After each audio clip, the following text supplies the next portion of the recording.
Hello and good evening everyone. This is me Ananda Mondal and welcome to my channel World of Mathematics and welcome to a session on exact differential equation. This chapter is in your BSc Mathematics syllabus or as well as BTech syllabus. So don't forget to like, share and subscribe this channel to get more updates on mathematics. So let's start today's session over exact differential equation. I want everyone to share this session. So let's start. তো প্রথমেই আমরা যেটা দেখব সেটা হচ্ছে standard form of first order differential equation. ঠিক আছে, first order differential ইকুয়েশনের যে স্ট্যান্ডার্ড ফর্ম হয় সেটা কি?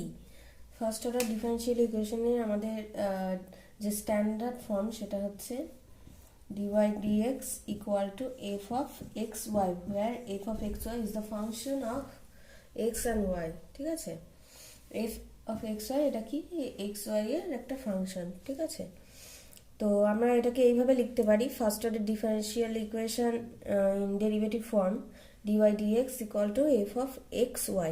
ঠিক আছে, এইভাবে লিখতে পারি। অর আদারওয়াইজ আমরা কিভাবে লিখতে পারি, or we can express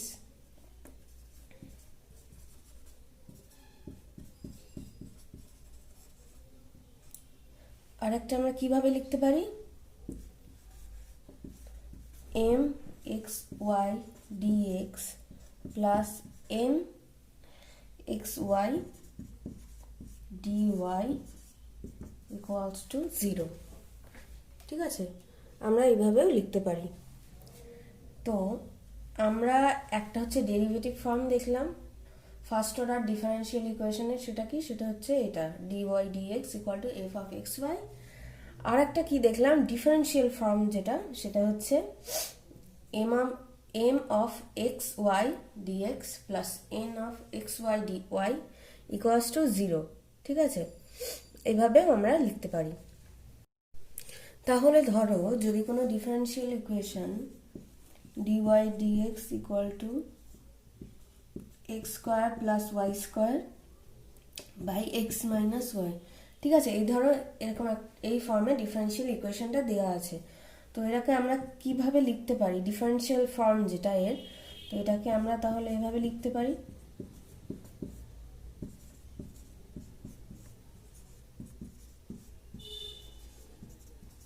তাই তো, এইভাবে লিখতে পারি। যেটা এর আগে আমরা দেখেছিলাম যে ডিফারেনশিয়াল ফর্ম যেটা m of xy dx plus n of xy dy equal to 0, যেখানে m of xyটা xy এর একটা ফাংশন ছিল আর n of xyটাও xy এর একটা ফাংশন ছিল।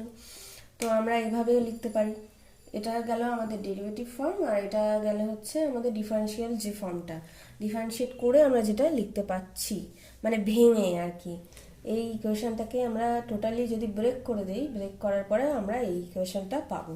ঠিক আছে, তো তাহলে এবার আমরা দেখব এক্সাক্ট ডিফারেনশিয়াল ইকুয়েশনটা কি। যদি if m of xy dx plus n of xy dy equals to 0, ঠিক আছে, is an exact differential, then the differential equation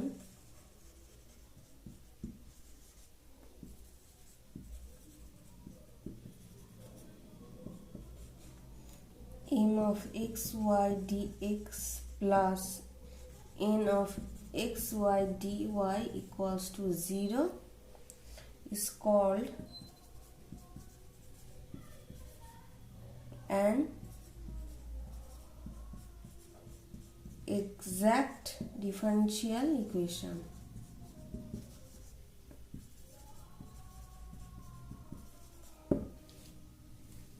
ঠিক আছে,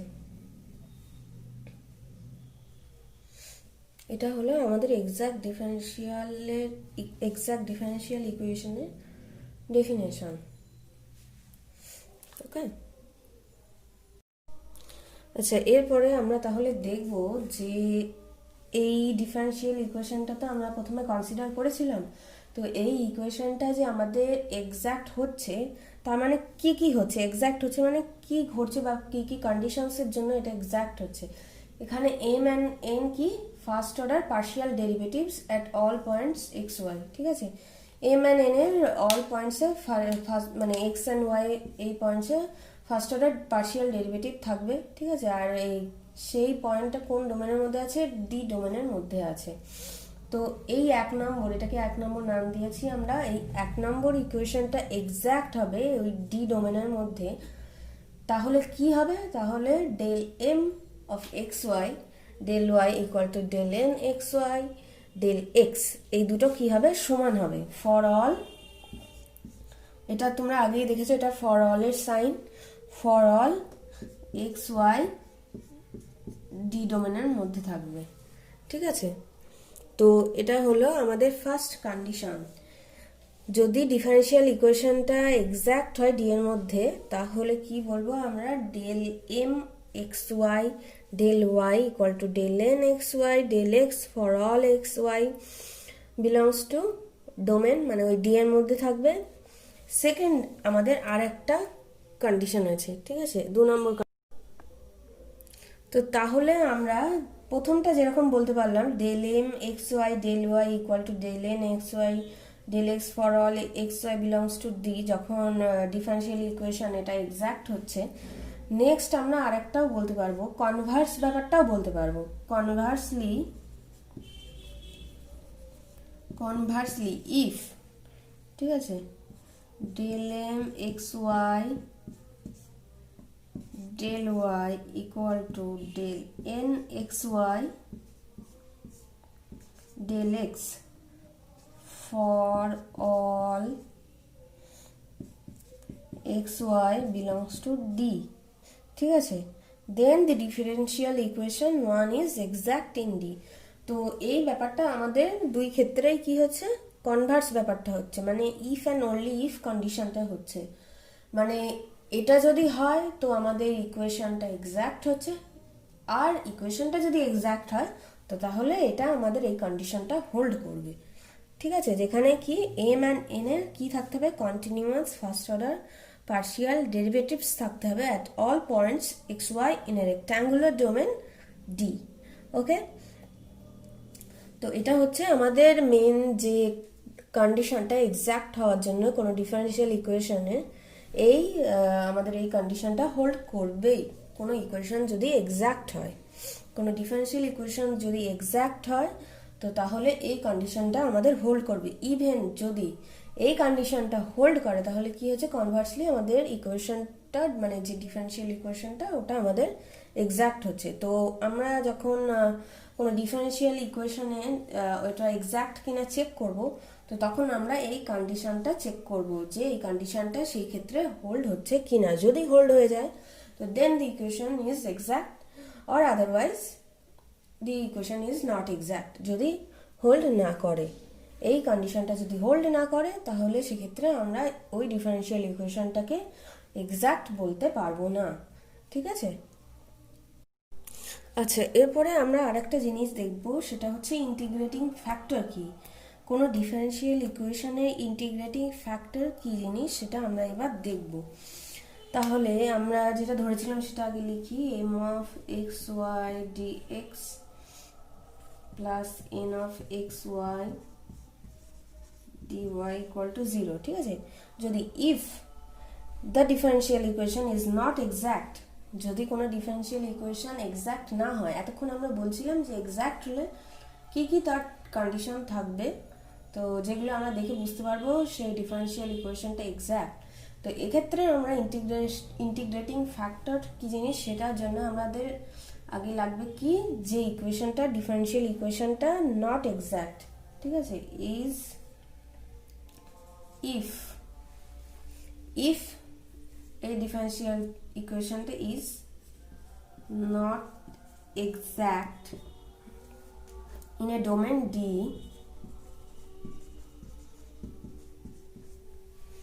a domain D, but the differential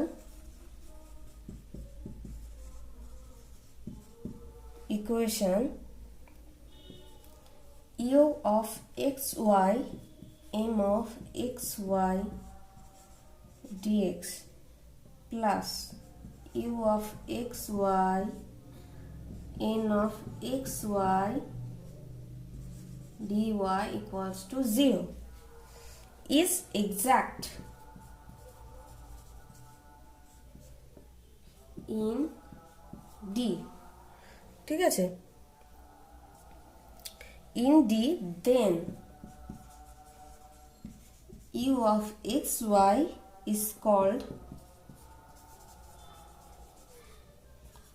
an integrating factor of differential equation.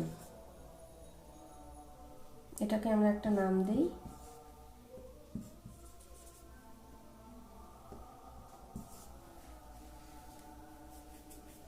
ঠিক আছে।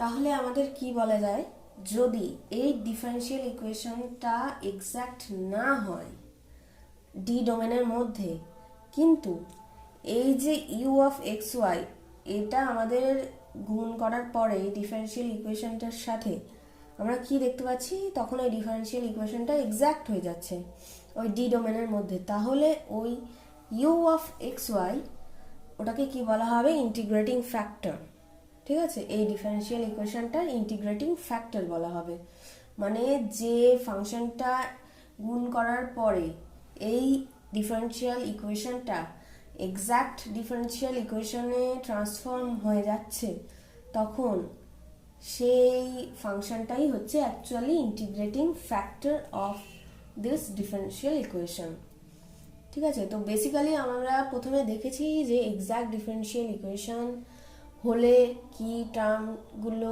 বা কন্ডিশনগুলো hold করছে। এক্ষেত্রে আমরা দেখছি যে এক্সাক্ট যদি না হয় ডিফারেন্সিয়াল ইকুয়েশনটা, তখন হোয়াট উইল উই ডু, সেই তার কন্ডিশনটা হলো এটা, মানে আমরা তখন একটা ইন্টিগ্রেটিং ফ্যাক্টর আমাদের লাগবে ওই ডিফারেন্সিয়াল ইকুয়েশনটাকে এক্সাক্ট বানাতে গেলে, ঠিক আছে। তো চলো আমরা এবার কিছু এক্সাক্ট ডিফারেন্সিয়ালসগুলো দেখে নিই, যেগুলো আমাদের মনে রাখলে আমাদের ইন্টিগ্রেশন করতে সুবিধা হবে বা ইন্টিগ্রেটিং ফ্যাক্টর খুঁজতে সুবিধা হবে, ঠিক আছে। যেমন d of x y equals to কি হয়, এটাকে ইন্টিগ্রেশন করলে কি দেখা যায়, মানে এটা হচ্ছে ভাইস ভার্সা পার্ট, মানে অ্যাকচুয়ালি ডেরিভেটিভ করলে কি আসবে বা ইন্টিগ্রেশন করলে কি আসবে এগুলো দেখা যায়, মানে ঠিক আছে। আর একটা লেখা যাক d of y by x,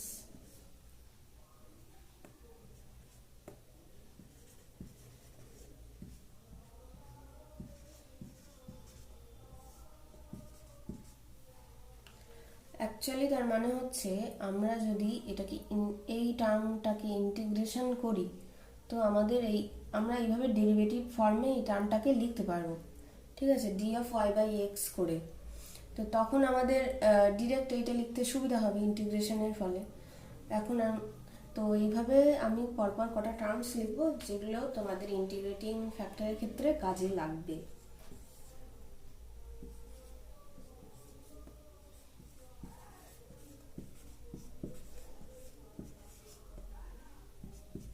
এগুলো যদি তোমরা মনে রেখে দাও একটু, তাহলে তোমাদের খুব অঙ্কটা খুব সহজে বা তাড়াতাড়ি হয়ে যাবে, অ্যান্ড টাইম টেকিং তো মোটেই হবে না, কারণ এটাকে তোমাদের করতে গেলে অনেকটা টাইম লাগবে।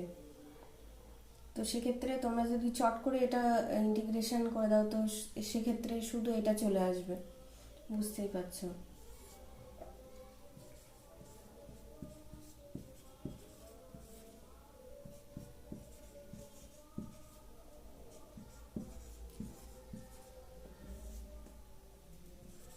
নেক্সট তোমরা এক্সাক্ট ডিফারেন্সিয়াল ইকুয়েশনসের কিছু এক্সাম্পলস দেখলেই এগুলো সব ক্লিয়ারলি বুঝতে পারবে যে কোন জায়গায় ঠিক এই জিনিসগুলো তোমাদের কাজে লাগছে। তো এক্সাম্পলস করার সময় সেগুলো স্পষ্ট আর ভালো বোঝা যাবে, ঠিক আছে। তোমরা এগুলো নোট ডাউন করে নিতে পারো।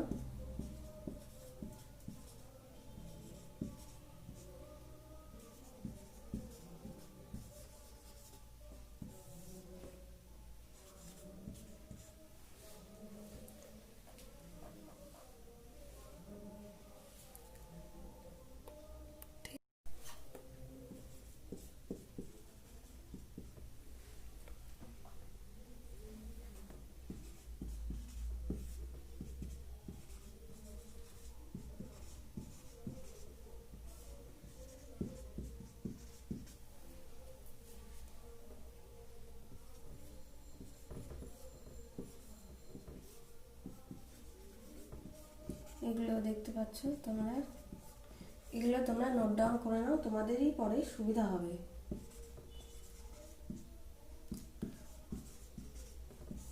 y dx by xy. Number 8, d of xy equals to y dx minus x dy by y square. ঠিক আছে, নাম্বার 9 দেখি, d of log y by x